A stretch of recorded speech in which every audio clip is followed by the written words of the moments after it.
आज हमें बनाচ্ছি চানা ডালের পুরি। या रेसिपी बताচ্ছি। ডাল লিলি, জল দিলি, কড়াই বসালি, आटा 2 प्लेट, काला जीरा दिली 1 चम्मच, नमक दिली 1 चम्मच, अजवाइन दिली 1 चम्मच। এখন জল নিয়ে সানবো। সানা হয়ে যাচ্ছে, এটা পুরা কমপ্লিট হয়ে গেল। এখন अजवाइन, सौंफ 1 चम्मच, जीरा 1 चम्मच নিয়ে এখন দারদারা কুটবো।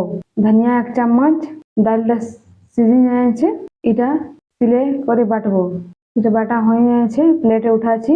कढ़ाई दिली 2 चम्मच तेल, कटा हुआ मरीच, कुटा हुआ मसाला दिली, हल्दी दिली आधा चम्मच नमक।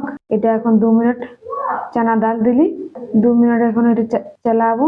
1 প্লেট ছাতু দিলি, এটা হয়ে গেল। থালায় উঠাচ্ছি। এখন কড়াই বসালি, তেল দিলি, তেল গরম হতে দিছি। এখন আটাটা নিয়ে গোল গোল করব। 1 চামচ ছাতু নিলি, ভুজা হওয়া ছাতু, এটা এদিক ওদিক করে এখন গোল গোল বেলবো। তেল গরম হয়ে গেল, ছাড়িয়ে দিলি, আলটি পাল্টি করবো।